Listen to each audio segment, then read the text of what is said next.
All right, how are we doing? Welcome back to an episode of the Green Monster Prospects. I don't have Rob with me yet. He will be a little behind, and that is fine, but I'm going to go ahead and get started at the very least because we do have a lot to talk about. I'm going to reflect on the Red Sox series that we did just have. We are going into a pretty good series with the Miami Marlins, which, could be interesting, could be not interesting. I'm not really sure.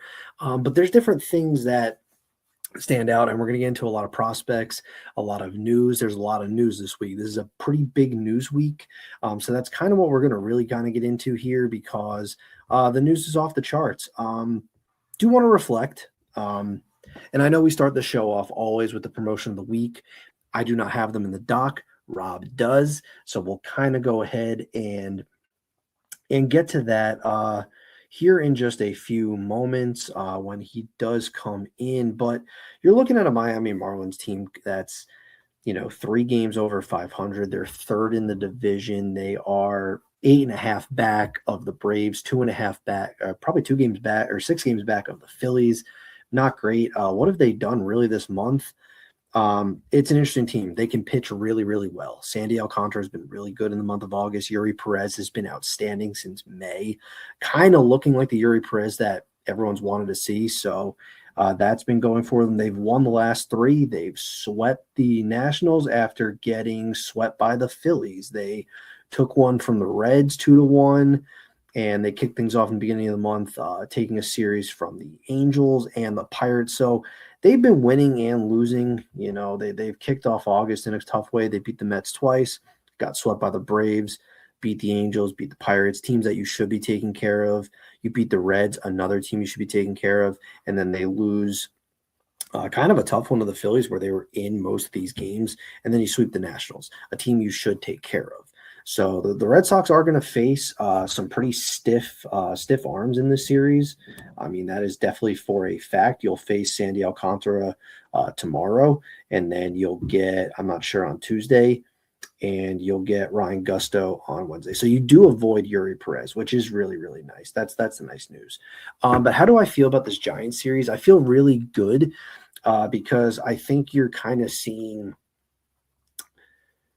kind of like an exclamation point and like a culmination of just what this team really is, in my opinion. It's when you look at this Red Sox team, like they were so unwatchable for the first 3 months. Every game was the same game. Every game was just repetitive. It was redundant. It felt like you were watching the same game every single day. And that's just a horrible way to watch baseball, in my opinion, because that's the beautiful part about baseball is you can go ahead and you can watch a different game and something unexpected happens with each and every game, and you just never know what's going to happen. And that's what makes the sport great. That's what makes the sport beautiful. But for the Red Sox, it was just watching the same game every single day. Like if the team was down by 2 runs, you knew the game was over. If the team was down by 3, forget about it. That was never going to happen. Like no chance. And you just knew that certain guys were going to come through. And if they weren't, you just knew the game was done. It's just the way things were. And it's just a super unfortunate way for it to be. But then you get the historic stretch. And this team was just clicking on all cylinders. Everything was great. The pitching was still great. And then the offense was finally coming through. But for me, what stood out is you had guys that were playing obviously above their head, but it's guys that you wanted to see play above their head. Andrew Monasterio has been great. He's cooled down a bit, but he's been good. You like his bat. The defense is suspect, but you like his bat. Anthony Siegler has cooled down as well, but that's a guy that's come through in big moments. He's gotten timely hits. He's at least played and gave you sufficient defense. Chang, he's obviously in the minors right now, but that was a guy that came up, gave you sufficient defense, gave you a knock every now and then. Like you had just different guys doing it on top of the guys that have been mainstays in this lineup.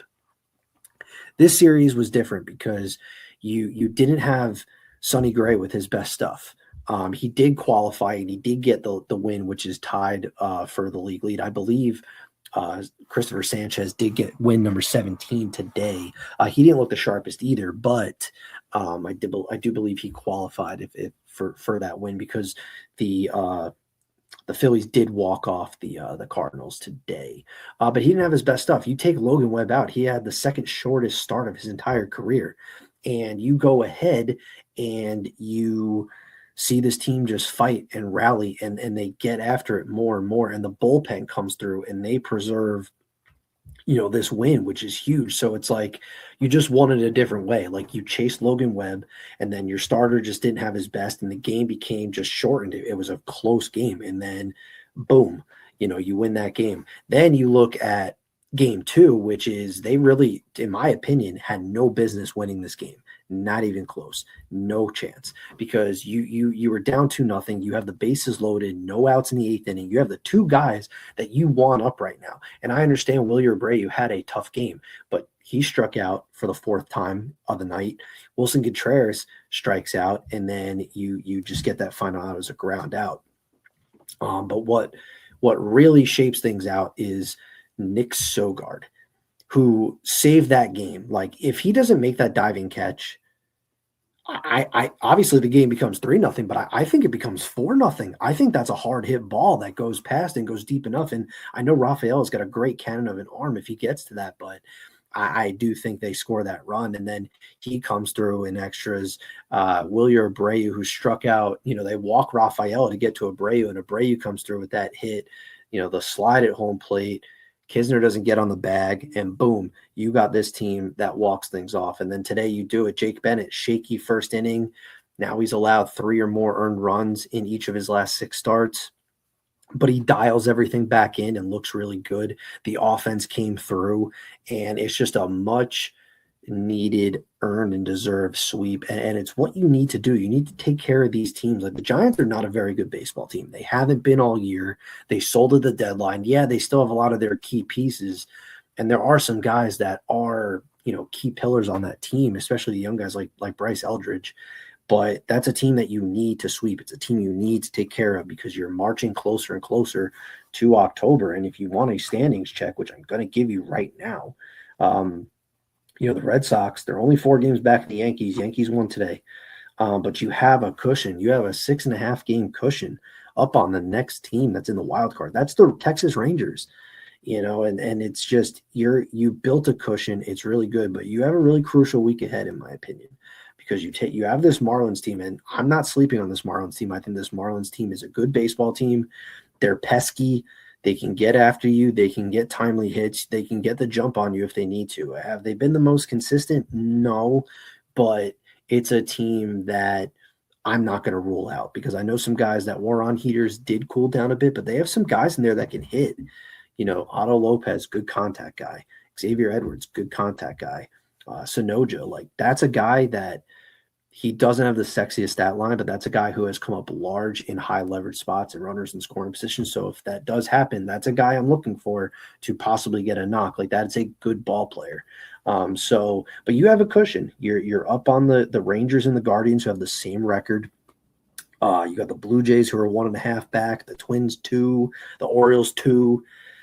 Mariners are kind of fading, but it's like you got this built-up cushion. At this point, it is Boston, New York, and I think this 4-game set in the Bronx where you have a doubleheader on Saturday and you will have Patrick Sandoval and Jake Bennett going the first 2 games of that series. Pretty crucial. It's a very crucial series in my opinion, and the Yankees are banged up. Ryan Weathers to the IL. Max Fried still on the IL. So their staff is taking a hit. Don't know if you'll face Kohler Schlittler. That's a little far out. But that's going to be a crucial series, and I think something that can kind of swing the pendulum a little bit. And the Yankees get the Astros right before they play us. So, it's going to be a crucial series. I think it's going to be a crucial week. But without further ado, let's kind of get into some Red Sox news. Garrett Crochet, as of today, so Sunday, as of today on Sunday, he has spent 120 days on the IL with a pitching injury, so that voids his opt-out after the 2030 season. The Red Sox will now have a $15 million club option for the 2032 season instead. So basically his contract is longer, and he is now part of the fold.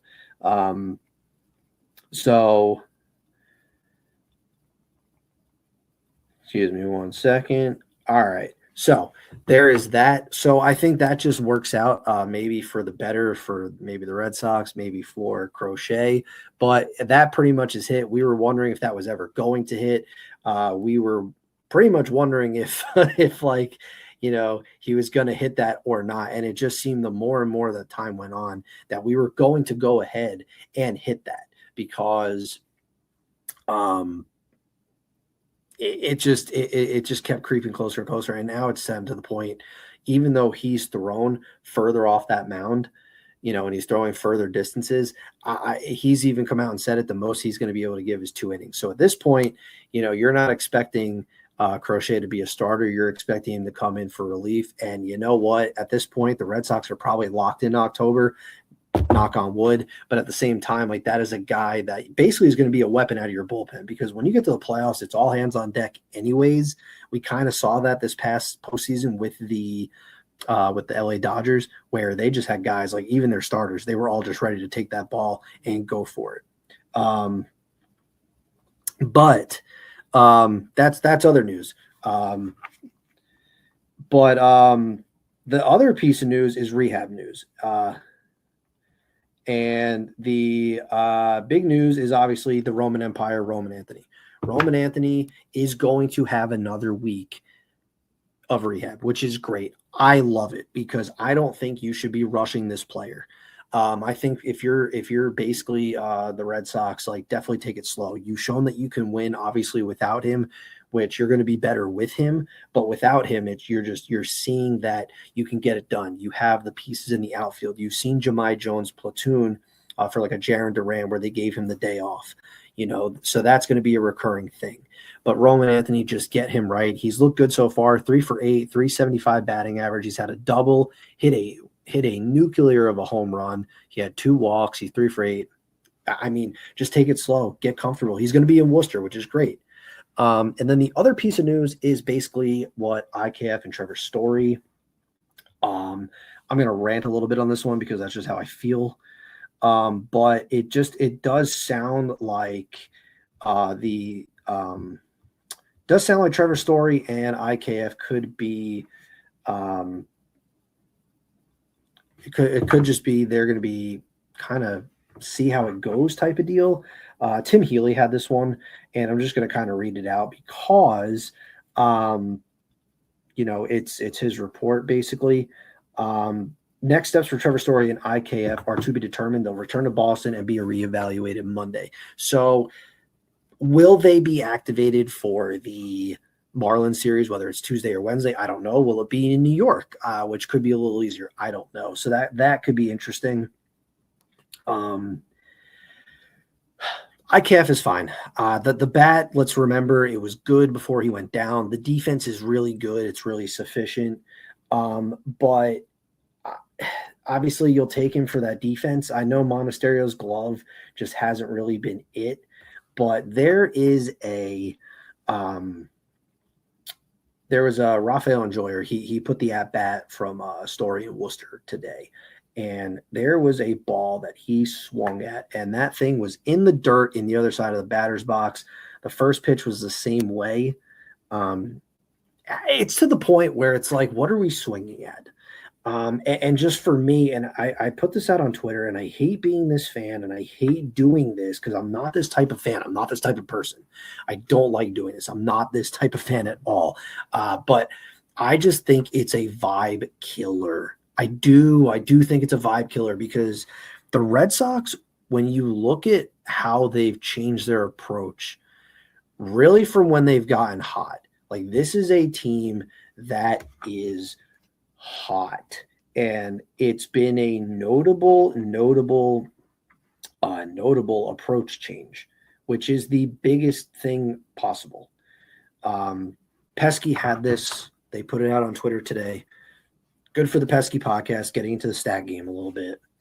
But since the hot streak, and now you're almost looking at a 2-month sample. This isn't just like they went nuclear for a couple of weeks. No, this is a team that is 3rd in average. They're top 5 in OBP. They're top 5 in slug. They're 2nd in OPS.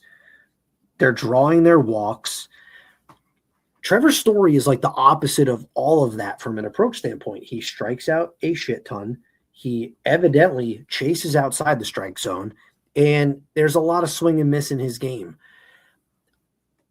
I don't know what the defense is going to look like. What was it, the hernia that held him back? I'm not sure. But it's to the point where it's like,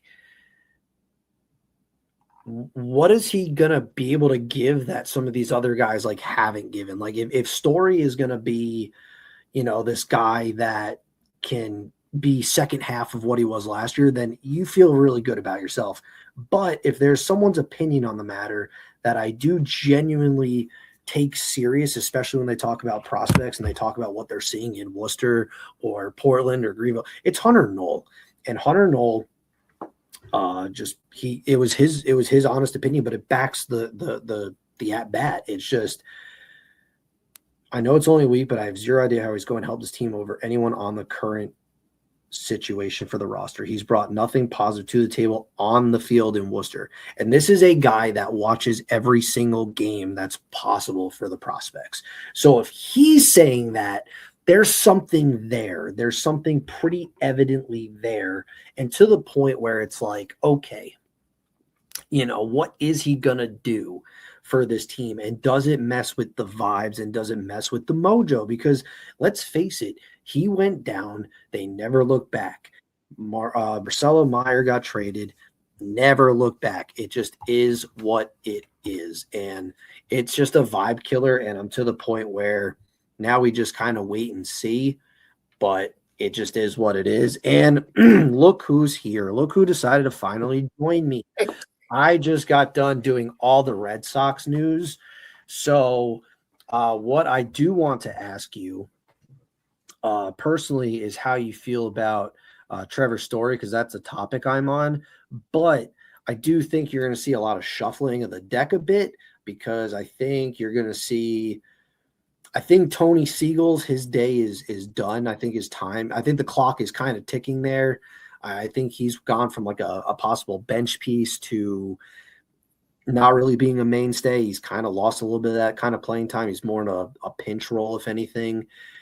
I can't see a world where you look at what Nick Sogard did in this series and you're kicking that guy down. I don't think that happens. I think Monasterio could be some kind of platoon, but you're not sending down Nick Sogard. He's been absolutely nails for this team. But I rather smash all my toes with a hammer than watch Trevor Story play baseball for the Boston Red Sox. So it's good to be here, Tommy. Yeah. Good. We're good. So, We're 18 minutes in, but we're good. I was like, I'm just going to get this started. I'm going to bang out all the news. I saved my favorite one for last. So, but yeah, the Trevor Story stuff, like, because that's like, so Tim Healy put out that they are to be determined in Boston. So they'll be reevaluated tomorrow. Yeah. So it's looming. It's coming. It's going to be a big juggle of a week. You got a 4-game series against the Yankees after this Marlins series. So I think with Trevor Story coming back at some point, where does he belong? Like, well, the way he's playing right now, it's probably going to be shortstop. Oh yeah, but like the spot wise, like who's he taking? Especially like IKF as well. Like these guys would be coming in, and like Monastery's been IKF at least has a glove. Yeah.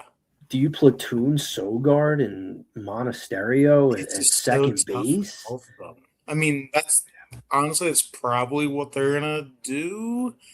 We've talked about Sogard before. I think maybe like 2 weeks ago. I think we were talking about like how you can't really get rid of Sogard. He's been playing so well. You definitely can't. A little bit colder. You definitely can't now. Yeah.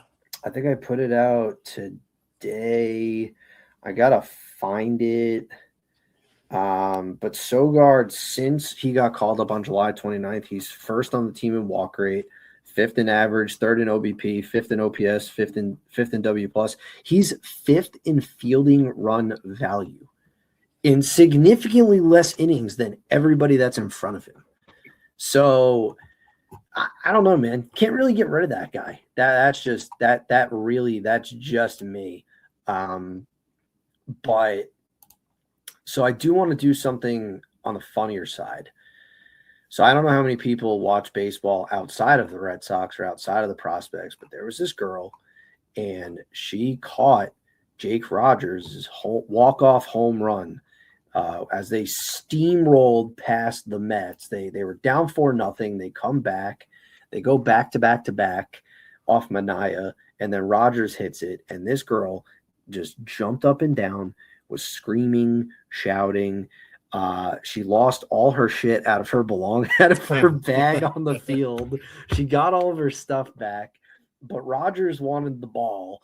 And then she walks out of there, negotiates a jersey for everybody. But just a very funny sequence of events just to legitimately tune into the entire weekend, because vibes are very immaculate on the south side of Chicago. Like, that is a very that's a very fun place to be in. And after you see Vargas, Randall Grichuk, which is crazy, the Yankees DFA'd that guy because he's been great for the White Sox.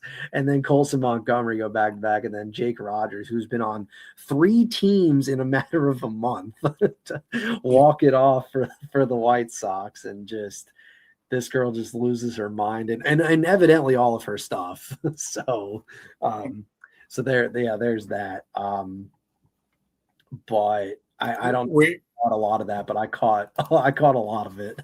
Where do you think the Jake Rogers statue is built first, Chicago or in Boston? Oh man, I guess probably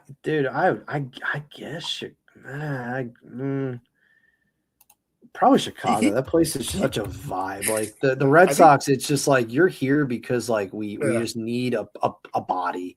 We need a body till Adley's back, but yeah, that's it. It was just we need a warm body until Adley Rutschman's back in the fold.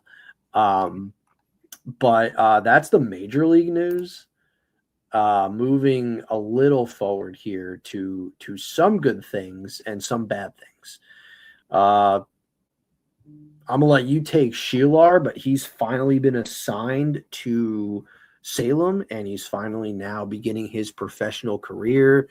This is a player that we did talk about after the draft. This is a player that we're pretty high on in terms of what his ceiling could be. So I know he's down a little further. We're cheating a little bit, but we are going to knock out a hitter to discuss for this week. I don't know if it was your hitter of the week, but we're going to go ahead. We're just going to jump to the hitters right now. That seems like a really good segue. But yeah, Sheelar makes his pro debut for Salem. So you know what? You're going to take it away. Take the hitters. What do we got here? Let's start with Sheelar, because we've been kind of waiting. I think there's a lot of other prospects too that I'm sort of waiting to. I don't know. I'd have to double check, but I have not seen if Joey Volchko got assigned anywhere yet, which is really annoying. He's not a Red Sox prospect. He is a Chicago White Sox prospect. Was taken in the 3rd round out of Georgia. Did pitch in the College World Series, which you'll get that here next year. But anyways, take it away. The hitters of the week. Yeah. Well, do we want to talk about Sheelar first? Sheelar is first, but we're going to go through all the hitters for this week to discuss. So with Sheelar, probably a guy that we're looking at as, for me at least, the most interesting bat that they drafted. You look at Hull, you look at Schaefer. It's like, yeah, these 2 guys are high-end picks. But you draft a guy in the 9th round, led the league in home runs as a high schooler. Just a lot of raw power. I'm interested at least to see how he's going to pan out, especially this first couple of weeks of professional ball. Not too hot to start. 3 for 19. Yeah, 3 for 19. 8 strikeouts to 1 walk. You're not going to look at this guy and look at the first week and think, not good, bust. You're adjusting. I mean, and you have to, and everyone just he's 19 years old. He was taken in the ninth round. I mean, and at this point, and I don't know, I think we both kind of shared this sentiment last week. It's like when we look at these prospects, it's like we're just here to give you context. We're here to give you insight. We're here to just inform you on what is going on, but always take with a grain of salt that these guys are meant to get better. Yeah. I'm sure he's beforehand because I'm the worst. There's not only like another week left, another 2 weeks of minor league baseball, at least for Salem. So it's not like Shlar is going to get a lot of looks, at least. Yeah, it's like a not a cup of coffee, but it's like a. I would say it's a cup of coffee. You know, he's getting like, you know, it's a really big cup of coffee. Yeah, it's a really big cup of coffee.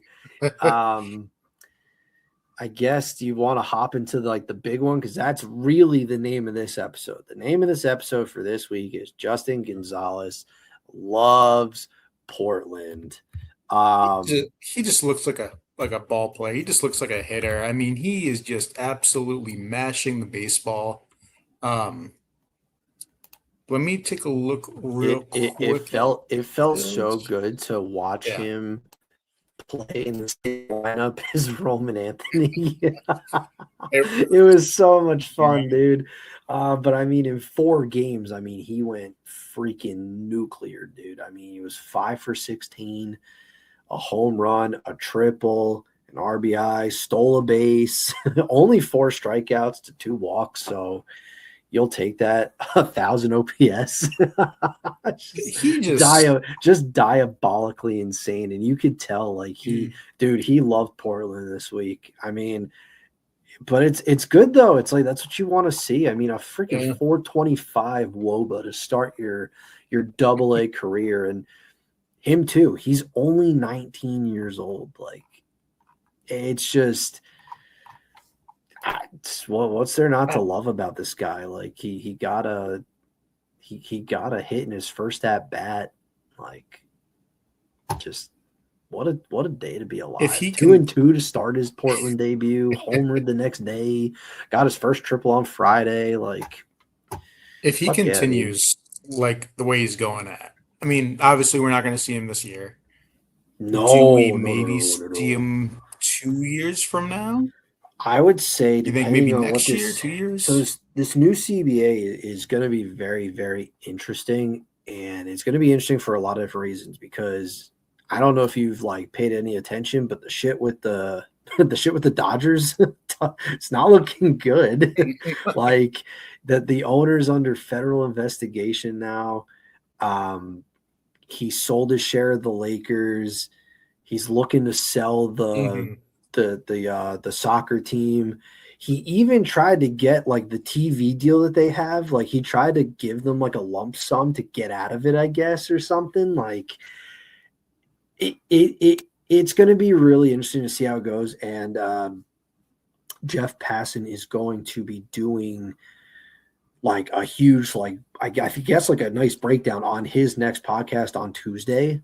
So that's going to be go listen to that because he's going to probably have a lot of information that we're not privy to and stuff that I know I don't know off the top of my head, but it makes it very interesting. I think you're going to see him get a really good rope in Portland. And if things just continue to just traject, you might see him in Worcester. I think 2028, maybe 2027, depending on, what kind of ascension he's having. But that's the beautiful thing. He's only 19 and he's only going to get better. So you can just really take your time. I think the best thing is when Wilson's contract is done, maybe that's the passing of the torch where it's all right, and that's not even to say if they don't re-sign him or something. There's no telling. But yeah, Gonzo, what a time. Watched a lot of Portland this week. I did watch a lot of Portland. I did watch it on Thursday because it was the off day, and I was like, I'm gonna go ahead. And all the games that were on for Thursday were locally blacked out. So I was like, I'm just gonna go ahead and watch Portland and just enjoy the Roman Anthony rehab assignment, basically. It's a good week to tune into Portland, that's for sure. Oh yeah, and I mean now Roman's going to Worcester, but But you have a lot of dudes that just kind of went nuclear for Salem. It Yeah, does look like. So let's hop into the Salem. Salem basket here. The Yaks. The Salem Yaks, the Ridge Yaks, a lot of guys with a lot of home runs. To be honest, looking at a lot of stats this week throughout the entire minor league system, nothing really too crazy popping out. I think Worcester, pending today, recorded, not live. Um, they only had one home run. So not really a whole lot going on with the bats, at least for a majority of the minor leagues for the Red Sox. Yeah, but you're looking But a at you're lot of looking at this like you're looking at this right here for Salem. It's like look at all these guys with the RBIs and yeah. Primera. Like shit, dude. Salem had six guys with an OPS over 1,000 this week. Um, Jesus. a lot of home runs. Nunez, I see Andor, Primera. I see your graphic and I was like, oh, that's the slug. I was like, oh, I was like, damn. I was like, I'm like, we're at a I'm point. like, you I'm have like, I'm not gonna five. just write out No, but you everything. got I'm just gonna screenshot that yeah, and but you throw it got in you there. got five guys that slugged above 700. Like that's insane. That's just talk Yeah, about the bats absolutely going nuclear here. kind of nuts. And we talk so much about these catchers. Premier Salazar, we've been talking a lot about the last couple weeks. Salazar went again for the Sunday game, 6 for 11 with the home run and a double. Premier has been obviously a beast, 9 RBIs, and then let's see, today he got another hit. Today went 1 for 3 with another walk today. And Premier has just been the guy looking at, and it's like again, like what's this trend? What's this trajectory going to look like? Obviously, it's going to take a lot longer. He just got called up from rookie ball, but like he just looks really good right now.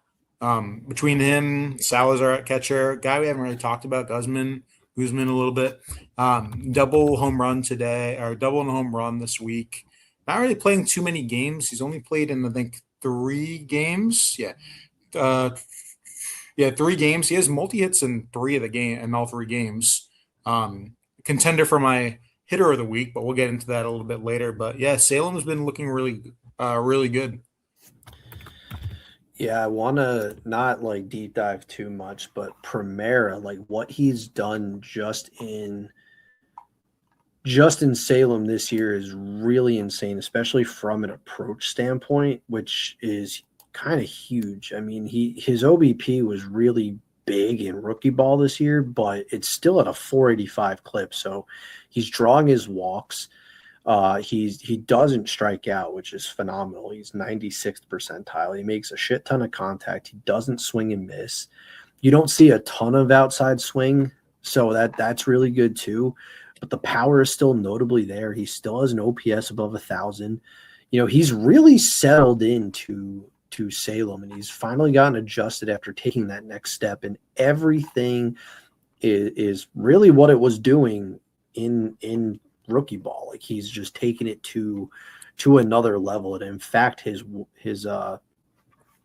walk rate, I mean, for the year is 14.8%, and he's striking out just 10.4%. So you do love to see that in a young player. And as I've kind of said on here, and I'll pretty much just echo it, just if you're going to want to attach yourself to a prospect to some degree, I would definitely go ahead and attach yourself to Franklin Primera.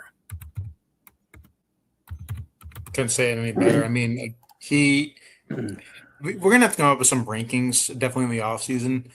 He's definitely a top 5 prospect in the system for sure. Maybe even like top 3 at this point. Possibly. Like obviously it's still Arias, and it is what's it called? It's him and Gonzalez for Sounds sure. I really. mean, you could probably put, I don't know what Sox prospects has. I haven't looked at their latest rankings, but he's got to be up there. He's definitely got to be a top 5 prospect, like in the organization for sure. Who's your hitter of the week? Hitter of the week. Someone we haven't really talked about, I don't think, at least on mine that I can remember. Maximus Martin. He is in Greenville. Yep, we're shifting to Greenville right now. He went 7 for 18 with 3 doubles, 2 homers, and 6 RBIs. Kind of nuts numbers. Hitting for average, but especially hitting for power. 5 extra base hits, and that spans kind of nutty. throwing those 6 RBIs as well. He's looked really good. I mean, if we're looking at his numbers overall, let's see, he was drafted in this past 2025 draft, 10th round pick. But yeah, just another guy to keep an eye out for. He had 11 games in rookie ball this year where he went 14 for 37, and he was hitting 378 with a 521 OBP, a 622 slug, and 1143 OPS. Like, you do like to see that. Not a ton of home runs, only had 2, 3 doubles, but I mean, you saw definitely a nice bit of power. I mean, he was a put the ball in the play machine. A 632 BABIP is like well above the average means for putting the ball in play. And you're definitely seeing some adjustments be made here, especially from the strikeout to walk standpoint. I mean, this is a kid that was walking 20.8%. It's down to 6.3, striking out 33.3% of rookie ball. And now it's up to 46.9, hitting 184, 250, 391 with a 641 OPS. So, adjustments always being made, 22 years old. But, when you have a strong week, you have a strong week. But looking at his numbers too throughout the year, like his slugging stayed pretty consistent, always hitting for power, it seems. He had a 444 his first month, 3 games. And then the next month he had a 475. This month he has a 446. Really staying consistent with the power, something you'd want to see more improvement on. You mentioned the walk rate. It's just dropped a little bit since making that climb to because he like skipped Salem. He went straight to Greenville. Like, they just sent him straight to Greenville, so he didn't even go to what's it called? He didn't even go to Salem this year. Yeah. But growth is growth. But if you have a strong week, hey, you have a strong week, my brother. Really good. How often we see these hits from any of the guys we talk about, really? It's not too common. No. Okay, 40 series from him. Moving on, there's not really too many others outside of Salem this week that really produced, but we're sticking in Greenville. Guy that Tommy and I have really, seen a lot of this year. Kind of cool off a bit, but Luke Heyman had a tough day today, went 0 for 4, but overall before that was 7 for 11 with a double and a home run. Another pitching prospect. It's going to be interesting to see what eventually happens with all these guys. The nice part too about Heyman is he could play first base. Mm-hmm. So it's more of just like, what do you see in profile as like he can play first base? It's kind of like, I don't know how the defense is with him, but like Ike Irish, like when he came out of college, he got drafted by Baltimore. Like, that was a really good catcher, but he could play a really good first base. So I'm curious to see what they do over there with that, because they probably could use a first baseman at some point. Given that Basayo is the future behind the dish, but that's the kind of comp that I see. Like, but I've always liked Heyman. I liked him out of Florida. I like him even more now. I mean, he's been fairly solid. I mean, it's been really consistent this year, like as a whole on the surface, which is really, really nice. His numbers are good. Like, he's hitting 246, 347, 457, 97 in Greenville this year, which is really nice. It's pretty on par with what he was doing in Salem.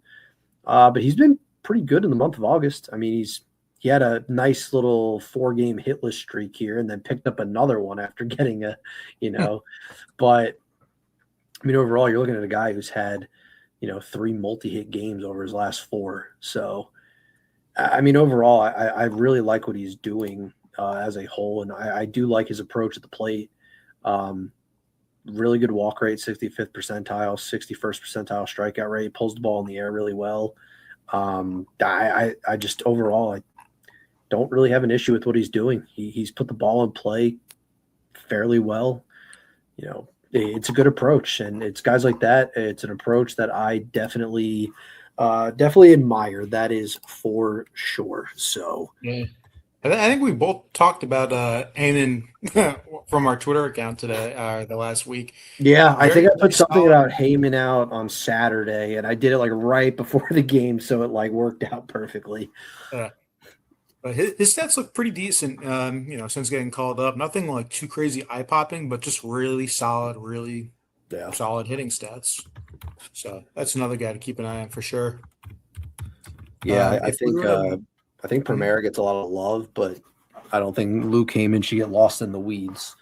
Yeah, between him, Brooks, Brannon, from Heyman, it's just Yeah, Salazar, even Guzman, like so many catchers in these single yeah. to double A's that we're looking at. Oh yeah. Um, Speaking of double A, though, I think we're gonna head there next. A guy that we've been talking a little bit about, Henry Godbout, since Come coming back back. from Yeah, injury. came back from that Yeah, injury. coming back from injury, slow-ish start, and even looking now, hitting wise, he's not really hitting for average from this series. Only 4 for 17, but you look at those 4 hits, Tommy. Three of them Yeah, are home 3 runs. homers. Yeah, Like he he was the guy he that we is really highlighted. starting to find the power stroke. We highlighted him for 100%. He power, the bat speed program, like kind of kicking in with him. You saw it a lot before the injury, and I know it's just kind of been like a ramping up getting back, but now you're starting to see that power come back quite a bit, which is really, really nice. yeah, he's almost gotten hits pretty much in every game in the last week and a half, 2 weeks. Yeah, those home runs are really standing out though. So Oh glad to yeah. see, he's getting his kind of cup of coffee, I guess you could say, right? This extended look, not extended look, but like just getting back into, no pun intended, the swing of things. So then he's going to do, he's going to have a full off season of recovery, and then he'll, should be back to where he's doing in Portland. Oh Um, yeah. and then one Oh last yeah. guy, Tommy, I don't know if you saw that play from Will Turner in the Yes, I outfield. did. That was like a He, Spider-Man jump over oh, the wall. It was that was better JBJ. than the one that Randy Arozarena made on Saturday. It was He had like much a better. sports center play. It looked like just Oh, climbing the wall in the outfield, robbing a home run. But even look past that, went 4 for 13 this week with the bat, two doubles, triple and a home run. Really, really good week overall from him. And I don't think we really talk much about defense with some of these guys, but yeah. we couldn't just not talk about that play he had in the outfield. If you haven't seen it, Will Turner just climbed the wall. Looked like he stood there for a second on the wall and just snagged the ball back from being a home run. That was a very elite catch in center field. Like stuff you don't see a ton in the minors. Like it's not stuff you see like a lot, but it's there. So, um, but yeah, that probably stood out more than his actual like play at the plate Yeah. per And se. his play at the plate was solid, but like to see him there, I'm like, we have to talk about him. But to see that He's catch, yeah, that was some otherworldly stuff. yeah. Let's just say that. Do you have anything else on the hitters? Hitters are pretty much covered. Yeah, like I said, a slower week in Worcester. We're starting to wind down as well with minor league baseball with some of these levels as well. I think there's another 2 weeks left for some of the leagues. Yeah. We'll still have content going forward, obviously, but yeah, should be interesting to see what happens, who's called up, when the rosters expand, and so forth. Really brutal news. Marcus Phillips is hurt. Placed on the IL with right elbow inflammation per Andrew Parker. Not great. We haven't really talked about him at all since doing this, and sadly, it's kind of because of the year he's had. Unfortunately, he has a 6.71 ERA in 18 starts, 61.2 innings pitched, 73 strikeouts to 51 walks. That's a lot. 17.5% walk rate. Getting hit at a 260 average clip, a 180 whip. It's been really a tough year for him. There are some good things. He does have a lot of good swing and miss. The called strikes plus whiff rate is 62nd percentile. He does keep the ball on the ground. Like there are things that he does that you like, but it's really been a tough year. So hopefully that injury news isn't nearly as bad. But a really tough break for a guy that I did enjoy in college. That was a guy that pitched behind Liam Doyle, and Liam Doyle was the ace of that Tennessee staff. I mean, this is Phillips, where we've seen relievers go to starters, and he was just one of those guys. He took that next leap, made the jump over, had a really strong year. And it's kind of just been a tough year for him in his first year of pro ball with the Red Sox. But it happens. It is what it is. Like, what are you going to do? I just hope that the injury isn't super serious. I hope he comes back next year. And I hope there's some maybe different, not mechanical changes, but hopefully we can see some better execution, because I think it's an arm with upside. So unfortunate news there. Do you have anything on the news? Yeah, it's just tough looking at how you got him, that compensation pick. You drafted him pretty high. Just you have a higher expectation for the guy. And you look at his numbers, yeah, obviously not great. I'm sure under the hood would maybe be a different story. But even just like looking at some of these stretches he had, they were decent-ish. Mid-4 ERA between June and July. So if that's a positive to take away, he looked solid between June and July. You want to see him do better in Greenville, but just very, very hit or miss with him sometimes, mostly missing.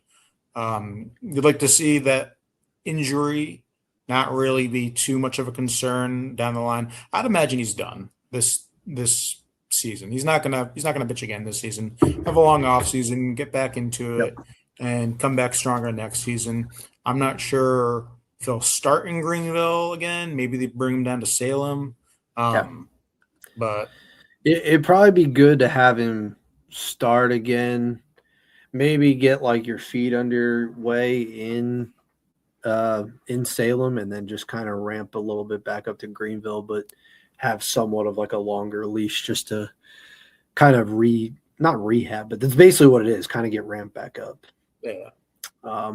He's not my pitcher of the week, but it'd be hard to really not talk about it.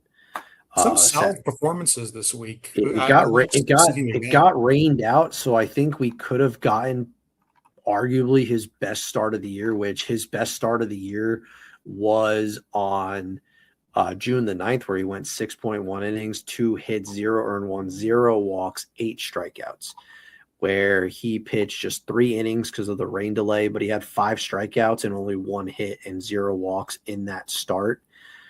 I'm really mad we got robbed of such a start, because he had a 39.1% whiff rate, which is the highest whiff rate he's had in a single start this year. The CSW was a 37.5%, which is that is the 3rd highest this year. Really pounded the strike zone, got a lot of zone swing and miss. Chase rate was really high too. Like, it was just a very good, efficient start, and I think we just got robbed of it. And this is a guy who's really done well in Salem, so far. I mean, it's only 5 starts, but in 18 innings, he's only given up 5 earned runs, and he's got a 2.50 ERA, 23 strikeouts to 6 walks. So he's done really, really well. And I think, like, when you look at a guy like Delzine and you look at what, he's kind of done to this point, it's you see the losses that you had, which Einson and Witherspoon have looked really good. Yeah, they looked really good, but it's like you give to get is my point. But they've looked good. Like, and Einson has just been good, but Witherspoon looks good. Like, it's the best he's probably looked all year. And I think at the time of the trade, we talked about it, he was starting to look better as things progressed. So that's the fascinating part. But Delzine, 40 pitches, 29 strikes. That is efficient as it gets. So I think if you're looking at a pitching prospect that the Red Sox do love, I think it's this kid. And I think it's somebody that you can see, and you look at the stuff under the hood, it brings you joy. So, yeah, you got to cut your losses, but you look at what the Red Sox do and what they are good at, and this is what they're good at.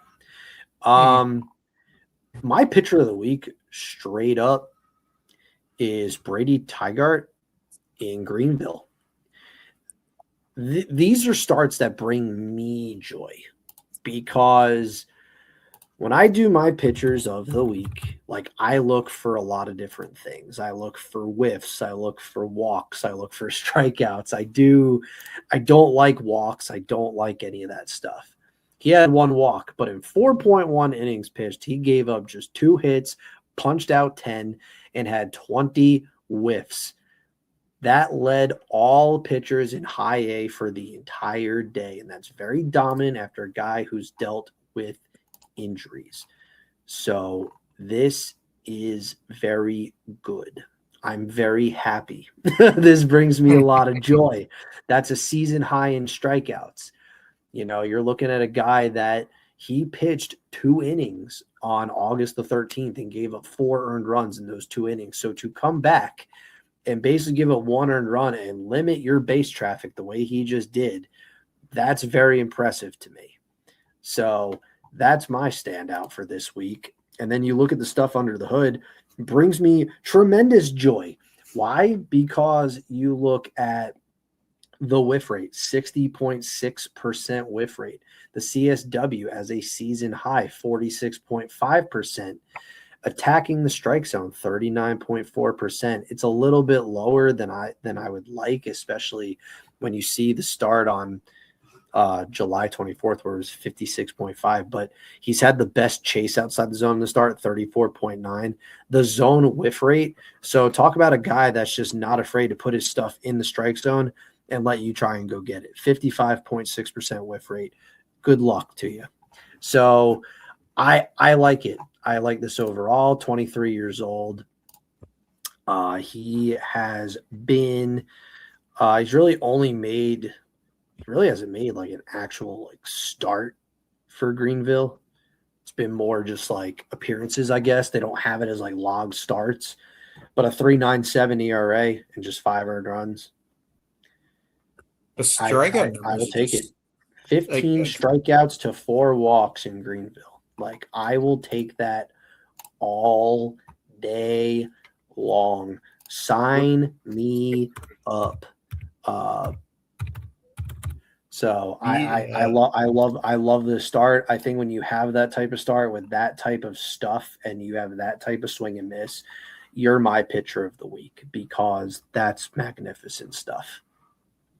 He just seemed dialed in. I mean, you talk about the whiffs already, but just getting the actual strikeouts itself. He hasn't had more than 6 strikeouts in an appearance in his entire professional career. Oh yeah, Not really much of like a big strikeout guy. Like 10 and 4.1 is just insane. yep. He must have been feeling it. I mean, especially with all the whiffs too. It'll be interesting to see. He'll get another game or 2 before the season ends, but. It's a That's guy really build off it's of. a guy we haven't talked about, so it's like nice that he popped up. Like Delzine, it's like you have to like I'm not gonna not because like that just stood out. Just a couple of other guys that I just want to briefly hit on. A really nice outing from the 21-year-old Barrett Morgan in Greenville as well. So Greenville's had a nice week. You're gonna be on the graphic Greenville Drive. But 2.2 innings, 0 hits, 0 runs, 1 walk, but 6 strikeouts. He had 45 pitches, but 28 for strikes. So a very, very, very efficient day. And he had 11 whiffs on 12 swings for his fastball. So just another guy just powering you down with his stuff and just not being afraid to throw it. What's it called? Dalton Rogers had another season high. He pitched 5.1 innings, 2 runs, 1 walk, but 8 strikeouts. 8 strikeouts is a season high for him. Another guy too. Like this has kind of been like the welcome to the show type of player, kind of for a lot of these guys because it's like we haven't hit on him, and obviously for pitching, it's we're gonna go ahead and hit on you obviously like as you pitch. Per se, like that's kind of what it's at, but we'll kind of throw some Dalton Rogers nugs before I get to final thoughts because I have a lot of fucking shit to say today. I'm loaded. So in AA this year, He has made 13 starts. He has a 5.59 ERA, 62 strikeouts to 51 walks. So this really was like his best start of the year. The closest he's ever come for season high in strikeouts is 6, and he did that back in April. So yeah, from an efficiency standpoint, this is his best start of the year. And he's coming off a start where he gave up 7 earned runs, which is a season high in 4.2 innings pitched. So yeah, he did give up some hits. He did give up a home run, but he punched out 8. I like it. Good stuff. Yeah, you take away that blowout game. He had those 6 earned runs. He's been looking pretty consistent. He had another 7 earned run game, but like he's only over the done that last month twice. and a Like half. it's been pretty like steady in terms of consistency for the earned runs, but really nice to see the swing and miss for him this year. So, but those are my pitchers for this week. I am about to dive into some deep, deep thoughts. But before I do that, we're going to talk about the Twitter. You want to talk about the Twitter? Yeah, Go ahead. Yes. So about 2 weeks ago, Tommy and I decided, you know what? About time we can make a Twitter account, get some information out there on our own. Let's tweet. Let's get that tweet going. All right. Sorry. X. Let's get X going. So at GM Prospects, Green Monster Prospects. We're just putting out a lot of information that we would really just talk about here. It's really good in real time to talk about what we're doing. Like, oh, this guy, 3-game or 5-game hit streak, looking really good. It's just easier to put that in numbers on Twitter rather than just wait an entire week and talk about it on the podcast. So yeah, at GM Prospects, we tweeted about Justin Gonzalez when he got called up. I had a highlight video ready to go, so we'll be putting out a lot of highlight videos. We'll be putting a lot of videos out for Player of the Week. I've time stamped like 5 people in here, so sorry to get your work in a little bit, but yeah, we're gonna have some fun on the finals. We've been growing pretty well on that too. I think we're at 81 followers now, maybe? Yeah, 81 followers. There, most of them are real people. So I will take that. Thank you for those who have followed us. We do appreciate it. But yeah, basically the Twitter is going to be kind of what we do here, just on a little bit of a larger scale in terms of like what we're putting out, and then you'll get like, our reactions on here. That's basically what it is. But it's basically meant to be informed. That's pretty much how I run my Twitter. That's how I run my Substack. So I'm just kind of doing it the same way, just with you, my good buddy Rob. But yeah, I am about to. Do you have any final thoughts? Do you want me to run over the promotions of the week real quick, or do you want to wait on that? Do you want to do a double promotion of the week next week? Ooh, I like. You know what? That's a great idea because again, there's not going to be many more promotions of the week. So we're gonna do a double promotion of the week next week. So I am doing. I've now decided on my Substack. I am going to do a prospect corner, which is basically just a prospect article where I just highlight like some of the good prospects of the week that really have stood out. So it's fitting for this show because we do the Red Sox prospects, but baseball is a beautiful sport. Let's not try to limit ourselves too much. Okay, Ryan Sloan. This is so Cade Anderson, if you don't know, made his debut for Major League Baseball on Saturday. He had not seen AAA. Like, he pitched in AA. He had over 130 strikeouts, just 13 walks, and a 106 ERA. Like a pure mutant out there. Like, just diabolical. He's probably the best pitching prospect, in my opinion, and maybe for an anticipated debut since Paul Skeens, which is saying a lot. Because I don't think Mizorowski had like the hype coming in, but it's like you knew he was good, but it wasn't like highly anticipation. Like each start Anderson made, it was just like, all right, like when the fuck is this kid coming up? Like it's got to be coming. Like he's got to be coming. He finally came. I think he pitched really well, in my opinion. He got touched up in the final inning where he allowed back-to-back home runs, but I thought he pitched fairly well, to be honest. Like, really good pitch mix, all that good stuff. But they have this other kid, Ryan Sloan, just another dude. A 3.63 ERA, 111 strikeouts to 14 walks in 86.2 innings pitched. He's made 19 starts for the Arkansas Travelers. His savant page here on TJ Stats, shout out TJ Stats, is fucking stupid. 95th percentile K percentage, 98th percentile walk rate, 86th percentile whiff rate, 95th percentile CSW, 98th percentile chase rate, 97th percentile strike rate. It's fucking stupid. 98th percentile swinging strikeout rate. Really dumb. And he just matched his season high in strikeouts. He pitched 5 innings, 1 earned run, 11 strikeouts. It's just diabolically dumb what he's doing. And the fact that they just promoted the top pitching prospect in the sport, but have another one in the same minor league system is just diabolically dumb. And what do they got in the water over there? Well, they've always been a really good pitching lab. They really shouldn't get overshadowed. Like, they're a very good pitching lab, but I'm very curious what they do with him going into next season and what that rotation looks like, because they had the 6-man problem and then traded Luis Castillo, but I still think they have that same problem, so I wonder what that turns out to be. But I think the Mariners season's all but shot anyway, if I'm being really honest. Yeah, they can still win the division, which someone should punt that division into smithereens at this point.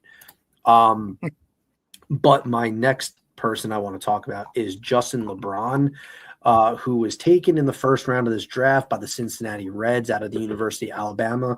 I love the pick because I just think it was the best player available at that slot and a type of player they need in their organization. But he's been really good. I mean, of the games he's played, which are he's had multi-hits in all but 3 of those games. For a home run standpoint, he's already up to 5 over his last 8 games, and he's now just mashing baseballs left and right. He's hitting .333 with a .388 OBP, a .733 slug, and 1121 OPS. Like, that's massive. 15 hits and 45 at bats, and he has 8 of them have gone for extra bases. So really eager to see what he does at the next level, because he's in high A right now. But I do want to also just shout out Andrew Fisher with he's part of the Brewers organization, and what he's just done with them is absolutely insane across the board. It's the type of player they really haven't had in their organization. I mean, this is a guy who has 38 home runs this year. He is the first Brewer in 25 years for a prospect to have over 30 home runs in a single year. He's just been consistent. In high A, he was hitting .298, .443, .675, .1118. In double A, he's hitting .227, .349, .562, .911. So the power is still there. Really good year for him. The ISO is out the ass this year. The power surge is real. He walks, does strike out a lot, but he walks. But he's a good power bat with some really good hard contact. And then Rod Chalowski and Billy Carlson, they are shut down for the year for the White Sox. But Caleb Bonenmer, he is another one of their highly touted prospects, which is, you just think they're not, they're going to be done coming, but they're not. And he's homered for 3 straight games. He is slugging .620 with 12 extra base hits this month of August. 20-year-old shortstop. So for a team that's pretty young and athletic and has a lot of really good pieces there, you have another one in your wings there. It sucks Chalowski's done. I believe he was in Winston-Salem, which I'm hoping it's my Winston-Salem because that would be sick to go see him. I didn't think he was going to be in Kannapolis, but if he can be in Winston-Salem, I might have to trek down I-40 and go check that out. But that's the prospect corner for this show. This was fun. I was without my good buddy here for the first 18 minutes, but it was overall a really good, deep loaded show. I think the format, I would say, has been better, flows easier, looks good, sounds good. Obviously that stuff we talk about offline, but based on like how we talk, like on the show, it all sounds good to me. So Yeah, we really yeah, got something good going here. Yeah. it's fun. It's Yeah. fun, but yeah, I'm expanding the Substack and now bringing what I'm expanding on my Substack into this as my final thoughts. But yeah, really crucial week of baseball ahead, man. We face Sandy Alcantara in Miami tomorrow, which I think is I've talked about this a little bit already, but it's a crucial week.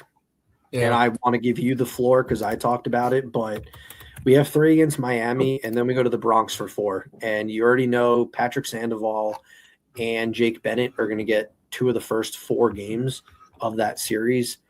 And it doesn't help when you're facing Sandy, who's got a 1.38 ERA right now for the month. So it's going to be tough. The Marlins are a pesky team, but crucial week ahead, man. So give me your final thoughts on that, and then we'll kind of hit this end button. This weekend, I mean, if all goes right, I'm not saying the Red Sox could pass the Yankees, but they could be in an opportunity to pass the Yankees. Back. We're 4 games back of the Yankees. They have the Astros. We have Miami, and then we play 4 games. So just stay within those 4 games if you can. Make it interesting. 4-game series against the Yankees. Like you said, pitching matchup wise, it might be a little bit tougher. Bennett with a great start today, obviously, but this is the week right here. You know, they're sitting pretty. All you need to do is play 500 ball. I don't know if we talked about it or if I was talking to somebody else about it, but you're to the point now where it's you and the Yankees, and you're just figuring out where it is because you're 6.5 games up on the 3rd place team. But the Yankees are only a little bit behind the Rays at this point now. Rays have been losing some games, 3-7 in their last 10. Red Sox are 6 games back of them. Yankees 3. We're getting really close here to seeing an interesting finish here. But yeah, I mean, we're getting really, really close here. I could really see this. I could even see the Rays falling at this point. I mean, the way the Red Sox are playing, if they could just pick it up a little bit more like they have been this series, they could win this division. It's still not out of the question. So it's going to be a big week. We'll have to look to see who the Rays are playing, but yeah, Yankees, Red Sox on the weekend. Can't draw it up better than that. Oh yeah, it's gonna be a crucial week, man. A really crucial week. So yeah, we'll definitely break all that down for next week because it does have a lot of good implications. But that will wrap things up for this episode. Go see it on YouTube too if you don't get the audio, all that good stuff. But without further ado, go Sox.